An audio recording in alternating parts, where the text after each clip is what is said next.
సుమన్ టీవీలో మీ personal and business promotions కోసం కింది నెంబర్కి కాంటాక్ట్ చేయండి. ఈ అమ్మాయికి లెఫ్ట్‌లో ఉంటే మచ్చ పర్వాలేదు. కాకపోతే 2 సైడ్‌లో ఉంది కదా! అది ఎంఆర్ఐ అది తీయించుకొని ఆపరేషన్ అయితే పడుద్ది. ఇది ఓపెన్ చేసి ఆపరేషన్ చేస్తారు అని చెప్పారు.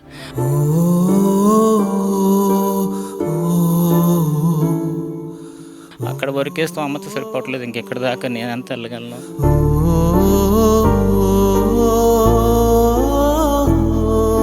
ఇంట్లో పెద్ద అత్తగారు చెల్లేరు మేడం. లేకపోతే ఆవిడతో చెప్తే ఆవిడ ఎంత ఇదిగా చూసుకునేవారు మేడం. ఆవిడ లేక ఇంకెవరితో చెప్పుకోవడం కూడా చాలా బాధపడుతున్నాను మేడం. ఇంట్లో మా అమ్మగారికి మా మామయ్య గారికి మాటలు రావు మేడం. మనం ఏం చెప్పింది ఆయనకి అర్థమవుతుంది మేడం. ఇంకేం చెప్తామంటే ఈయన పొరపాటు చేసుకొని ఇంతమందికి ఇలా ఏం చేయగలరు అనేసి అదొక బాధ మేడం.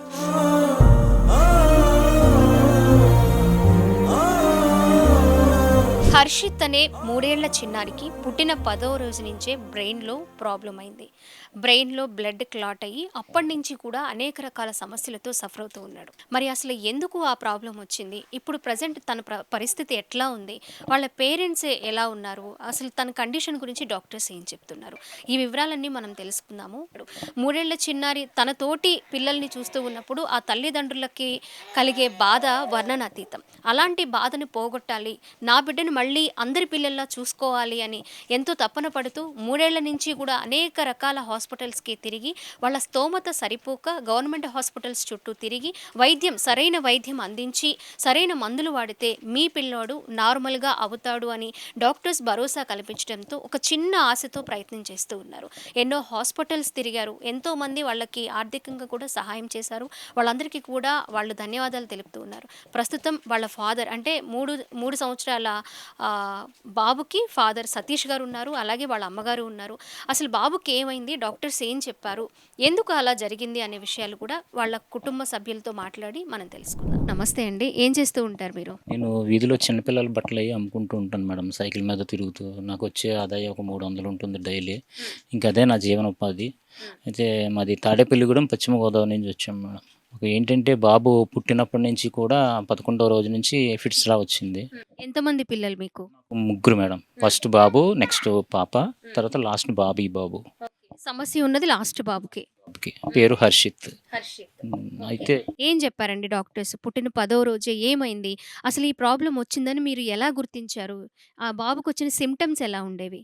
సిమ్టమ్స్ అంటే ఫస్ట్ పుట్టిన తర్వాత 10వ రోజు నేను తలకి స్నానం చేయించేటప్పుడు ఇలా ఫిట్స్‌లా వచ్చింది మేడం. అయితే మా అత్తగారు వాళ్ళకి తెలియక సరే ఏంటని సీరియస్‌గా ఉందని చెప్పేసి ఇంకా ప్రైవేట్ హాస్పిటల్‌కి తీసుకెళ్ళారు. ప్రైవేట్ హాస్పిటల్‌కి తీసుకెళ్తే ఒక 2 డేస్ ఉంచి వాళ్ళు 2 లక్షల దగ్గర ఖర్చు అయింది. అయితే ఇంకా స్తోమత ఇంకా అంతవరకు లేక వాళ్ళ చందాలు వేసుకొని చూపించడం వల్ల నాకు స్తోమత లేక అంబులెన్స్ కట్టించుకొని వైజాగ్ కేజీహెచ్ హాస్పిటల్‌కి తీసుకెళ్ళాము. కేజీహెచ్ హాస్పిటల్ తీసుకెళ్ళిన తర్వాత ప్రాబ్లం అది చెప్పి వాళ్ళు డాక్టర్ చూసి 1 మంత్ పడుతుంది, ఇక్కడ అడ్మిట్ చేసేయండి అని చెప్పారు. ఏంటి మేడం అంటే ఏవి చెప్పలేము, అప్పుడప్పుడు ఐసీయూలో ఉన్నాడు, గ్యారంటీ మేమైతే చెప్పలేము అని చెప్పి 18 రోజులు అయితేనే కానీ చెప్పలేమని చెప్పారు. 18 రోజులు అయిపోయిన తర్వాత 1 మంత్ ట్రీట్మెంట్ అంతా అయిన తర్వాత డిశ్చార్జ్ చేశారు. మేడం అసలు ప్రాబ్లం ఏంటి బ్రెయిన్లో అంటే, బ్రెయిన్ నుంచి బ్లీడ్ బయటకు వచ్చేసింది, దానివల్ల ఇన్ఫెక్షన్ పెరిగింది, ఇది రాను రాను తగ్గిపోతుంది అని చెప్పి అన్నారు. మేము తగ్గిపోతుంది కదా అని చెప్పేసి కొద్దిగా ధైర్యంగా ఉన్నాం. అయితే అక్కడి నుంచి డిశ్చార్జ్ చేసేటప్పుడు ఫిట్స్ మందులు అవి ఇచ్చారు కొనుక్కోమని. బయట కొనుక్కొని ఫిట్స్ మందులు వాడుతున్నాం కంటిన్యూగా. అయితే ఈ ఫిట్స్ మందులు వాడినా సరే మంత్లీ 2-3 టైమ్స్ వచ్చేది ఫిట్స్ వస్తుంటే మాది పశ్చిమ గోదావరి జిల్లా తాడేపల్లిగూడెం. అక్కడ ట్రీట్మెంట్ అనేది పెద్దగా ఉండదు. అయితే అక్కడ డాక్టర్లు గవర్నమెంట్ హాస్పిటల్కి ప్రతిసారి కూడా మాకు ఆ ప్రైవేట్ హాస్పిటల్కి వెళ్ళే స్తోమత అనేది లేదు మేడం. అసలు గవర్నమెంట్ హాస్పిటల్కి వెళ్ళడం వల్ల అక్కడికి వెళ్తుంటే ఎర్లీ మార్నింగ్ వచ్చేది, డాక్టర్స్ ఎవరు ఉండేవారు కాదు. అయితే అక్కడ కొద్దిగా సాంబశివరావు గారు డాక్టర్ స్పందించేవారు. వారు చాలా బాగా ట్రీట్మెంట్ ఇచ్చి వెంటనే మీరు ఏలూరు కానీ కాకినాడ కానీ వెళ్ళిపోండి, ఇక్కడైతే ట్రీట్మెంట్లు ఎక్విప్మెంట్ ఉండవు అని చెప్పేవారు. అయితే మేము అక్కడ అంబులెన్స్ మాట్లాడుకుంటూ ఒక 6-7 వేలు అంబులెన్స్ కాకినాడకి అయ్యేవి. అక్కడికి వెళ్ళి గవర్నమెంట్ హాస్పిటల్ అక్కడ అడ్మిట్ చేసిన తర్వాత ట్రీట్మెంట్ 1 వీక్ నడిచేది అక్కడే. అంటే బ్లడ్ శాంపిల్స్ అవి తీయడం టెస్టులు చేయడం ప్రతి దానికి చేయించి 1 వీక్ అయిన తర్వాత వాళ్ళు బాగుందని పంపించేసేవారు. ఇలా పలానా ఫిట్స్ మందు వాడండి సరిపోతుందని చెప్పారు. ఏంటి మేడం అంటే అది తగ్గుతూ ఉండాలి, అది తగ్గిపోతుంది అన్నారు తప్ప మాకు ఎంత ఇష్యూ అవుతుందని ఎప్పుడు చెప్పలేదు. అయితే ఇంకా అలా కంటిన్యూ చేస్తూ ప్రతి నెల మేము కేజీహెచ్కి వెళ్తూ మందులు వాడిస్తూ ఇలాగ ఫిట్స్ మందులు వాడుతూ ట్రీట్మెంట్ చేస్తూనే ఉన్నాం. అయితే 2.5 years ఎలా అయిపోయినాయి. బాబుకి వచ్చి ఫిట్స్ వస్తూనే ఉంది, తీసుకెళ్ళడం, జాయిన్ చేయడం, మేము తిరగడం సరిపోతుంది ఇట్లాగే. ఇంకా 2.5 years అయిపోయిన తర్వాత లాస్ట్ 3 months బ్యాక్ అయితే హెవీగా సీరియస్ అయిపోతే ఇంకా ఎలా కాదని ప్రైవేట్ హాస్పిటల్ తీసుకెళ్ళమని చాలామంది ఇంకా గట్టి చెప్పారు. బాబు హెల్త్ పాడైపోతుంది, మనకి ఎంఆర్ఐ స్కాన్లో లెఫ్ట్ నుంచి రైట్ బ్రెయిన్ ఎఫెక్ట్ అయిపోయింది, ఇంక ఎలా అంటే 50% డ్యామేజ్ అయిందంటే ఇంకా మంచానికి పరిమితం అయిపోతాడు, ఇంకా తర్వాత చాయిస్ ఉండదు మీకు అని చెప్పారు. అయితే ప్రైవేట్ హాస్పిటల్ మేము చూసుకొని ప్రైవేట్ హాస్పిటల్లో ట్రీట్మెంట్ స్టార్ట్ చేసాం. లోకల్గా కొంచెం యూట్యూబ్ ద్వారా 13,000 వచ్చాయి. తర్వాత కొంచెం హెల్ప్ చేస్తుంటే వాళ్ళ ద్వారాగా మేము ఏంటంటే ప్రైవేట్ హాస్పిటల్లో ట్రీట్మెంట్ స్టార్ట్ చేసాం. ట్రీట్మెంట్ స్టార్ట్ చేసిన కాడి నుంచి 3 months కూడా బాబు హెల్తీగా బాగున్నాడు. అది ఒక ట్రీట్మెంటే కాదు, బాబుకి మాటలు రావు, అయితే నడవలేడు కూడా. దీనికి సంబంధించి ఒక ఫిజియోథెరపీ, స్పీచ్ థెరపీ, ఈ ట్రీట్మెంట్లు కంపల్సరీ చేయించుకోవాలి. ఇప్పటి నుంచి మీరు చేయించుకుంటేనే పిల్లడు ఎదిగే కొద్ది డెవలప్మెంట్ బాగుంటుంది. మీరు ఇలా అశ్రద్ధగా వదిలేస్తే కనుక మొత్తం డ్యామేజ్ అయిపోతుంది బ్రెయిన్ అంతా. తర్వాత ఇంకా మంచం మీదే బాబు ఎంత వరకు ఎదిగాడో అంతవరకే ఉంటాడు, అంతకుమించి ఎదుగుదల ఉండదు. ఇంకా లైఫ్ అనేది స్పాయిల్ అయిపోతుంది, గ్యారంటీ చెప్పలేం. మీరు మెడిసిన్ తీసుకుంటే కనుక అలాగా 2-3 years వరకు ఫిట్స్ కంట్రోల్ చేయాలి ఖచ్చితంగా. 2-3 years ఫిట్స్ కంట్రోల్ అయిన తర్వాత అప్పుడు మీ బాబు లైఫ్ ఏంటో అన్నది అప్పుడు డిసైడ్ చేయగలుగుతాం. ఆ తర్వాత నుంచి ఏంటి ట్రీట్మెంట్ అన్నది అప్పుడు మేము చెప్తాం అని చెప్పి అన్నారు మేడం. అదే దీనికి వచ్చి ప్రతి నెల 15,000 మందులకి, ఇప్పుడు మంత్ ఎండింగ్కి ఏమో 24,000 ఇంజెక్షన్ చేయించాలి ఎవ్రీ మంత్. నెక్స్ట్ స్పీచ్ థెరపీకి తీసుకెళ్ళామంటే ఎవ్రీ మంత్ 10,000 అవుతుంది. అది కాకుండా ఫిజియోథెరపీకి చూపించాను. ఇవన్నీ చేయించాలంటే మదర్ స్తోమత లేదు మేడం. అసలు మాకంతంత మాత్రమే మా బతుకులు. నేను తెచ్చుకునే కూడా 300-400 అంతే. నేను జీవనోపాధి అంతా కూడా నేను ఒక్కడనే వీళ్ళని అంతా పోషించుకురావాలి, ఫ్యామిలీ అంతా కూడా. మళ్ళీ మా ఫాదర్ కూడా ఉన్నాడు, ఆయన కూడా డఫ్ అండ్ డమ్ ఆయన మా ఫాదర్.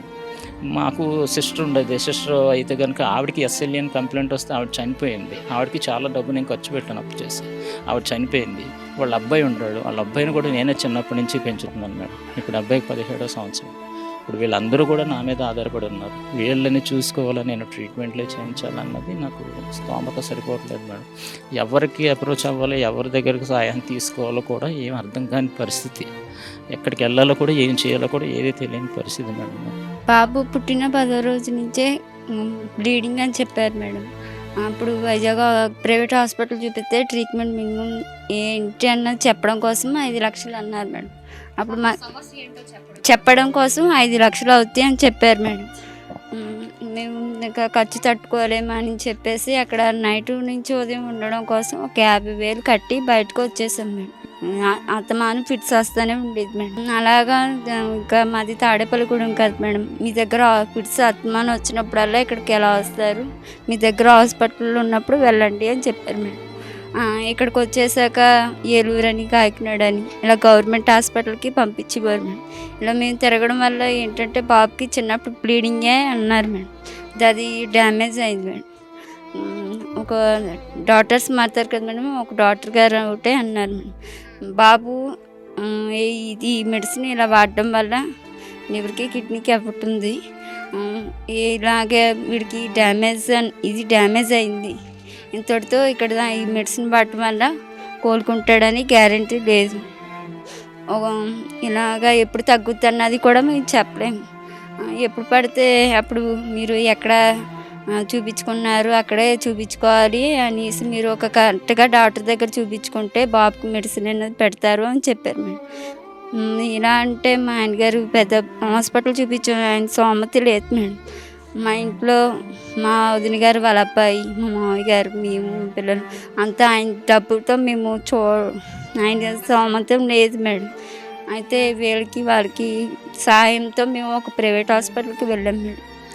వెళ్ళిన అక్కడ వాళ్ళ రాసి ఇచ్చిన మేడం మెడిసిన్ ఇప్పుడు వాడుతున్నాం మేడం, దానికైతే ఇప్పుడు బాబుకి పర్వాలేదు అన్నాను. కాకపోతే నెల పడే ఖర్చు మేము భరించలేకపోతున్నాం మేడం. సో చూసాం కదా 3 ఏళ్ల హర్షిత్ సమస్య గురించి. తల్లిదండ్రులు తల్లడిల్లిపోతూ ఉన్నారు, వదులుకోలేక వాడు మళ్ళీ బాగుండాలి, నార్మల్గా అయ్యేంత వరకు మేము వాడిని చూసుకోగలుగుతామనే నమ్మకంతో ముందడుగు వేస్తూ ఉన్నారు.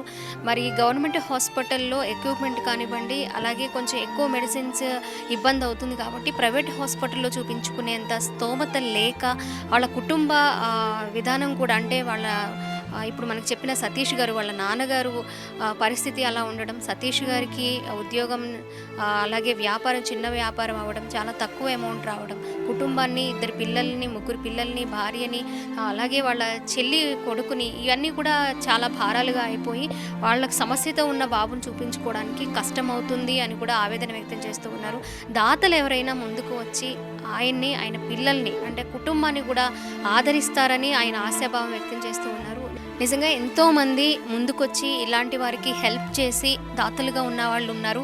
అలాంటి వాళ్ళు ఎవరైనా సరే కింద స్క్రోల్ అవుతున్న నంబర్స్కి ఎంతో కొంత హెల్ప్ చేస్తే వాళ్ళ బాబు నార్మల్ అవుతాడు. అలాగే తనని చూసుకోవడానికి వాళ్ళ అమ్మగారు కూడా కొంచెం ఆరోగ్యాన్ని కాపాడుకునే అవకాశం ఉంటుంది అని కూడా మేము సుమన్ టీవీ తరపున రిక్వెస్ట్ చేస్తూ ఉన్నాం. అందరికీ కూడా ఈ వీడియో చూస్తున్న వాళ్ళందరూ కూడా ముందుకు రావాలని కోరుకుంటున్నాం. అలాగే మన ముందు ఇలాగే ఎంతో మందికి ఎన్నో ఫ్యామిలీస్కి హెల్ప్ చేసి తక్కువ టైంలోనే 3000 సభ్యుల దాకా ఉండి ఇలా ఆపదలో ఉన్న వాళ్ళకి, అనారోగ్యంతో బాధపడుతున్న వాళ్ళకి ఎప్పుడూ మేమున్నామనే భరోసా కల్పిస్తూ ఆల్వేస్ ఫర్ అదర్స్ అనే ఆర్గనైజేషన్ సభ్యులు మనతో పాటు ఉన్నారు.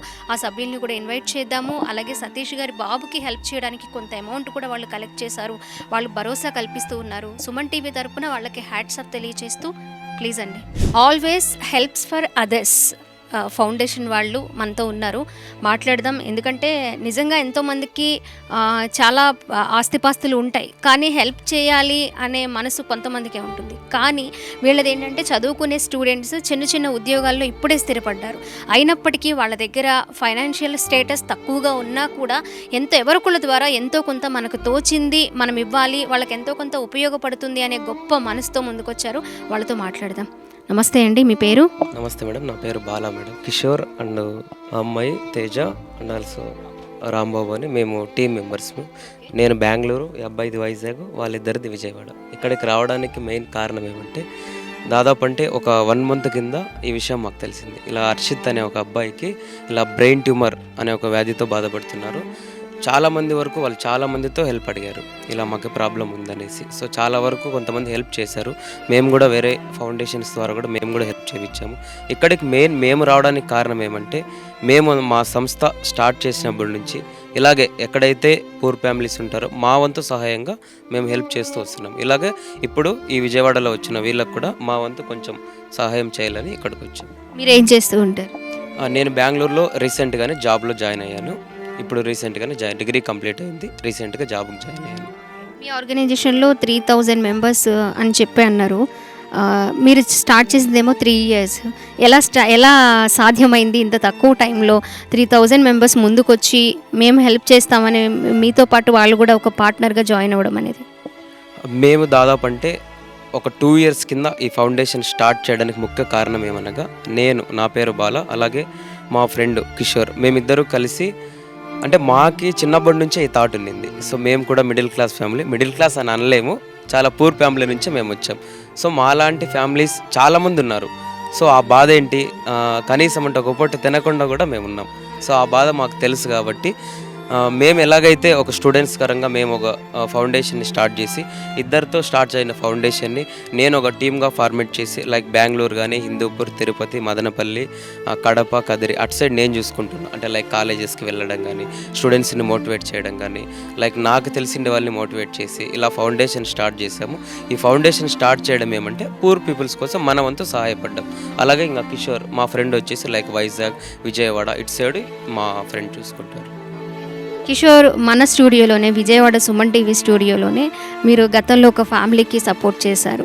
35,000-40,000 దాకా మన సుమన్ టీవీ ఆధ్వర్యంలో వాళ్ళ ఫౌండేషన్ తరపు నుంచి వాళ్ళకి హెల్ప్ చేయడం జరిగింది. ఇప్పుడు మళ్ళీ సెకండ్ టైం మీరు సుమన్ టీవీకి వచ్చి ఆ ఫ్యామిలీకి హెల్ప్ చేయడం జరుగుతుంది. ఎలా అనిపిస్తుంది ఇదంతా చూస్తుంటే? మీకు ఇలా రీచ్ అవుతారని, సక్సెస్ సాధిస్తారని అనుకున్నారా? అనుకున్నాం మేడం, బాగా రీచ్ అవుద్ది అనుకున్నాము.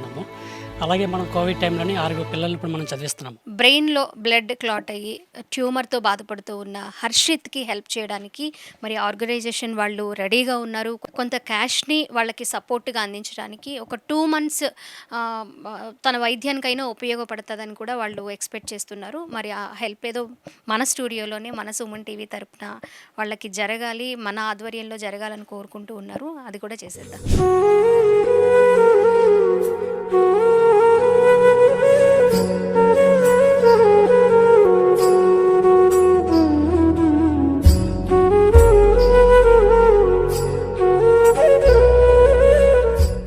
రీసెంట్గానే మన విజయవాడలో జరిగిన వరద బాధితులకు కూడా మన ఏహెచ్ఓ ఫౌండేషన్ తరపు నుంచి దాదాపు అంటే ఒక 1000 కుటుంబాలకు మేము ఫుడ్ అనేది డొనేట్ చేశాము. ఇందుకు సహకరించిన ప్రతి దాతలకు మేము ఎప్పుడూ వాళ్ళకి తోడుంటామని, వాళ్ళు కూడా మాకు తోడుండాలని, ఇలాగే ఎప్పుడు సహాయం చేయాలని మేము కోరుకుంటున్నాం.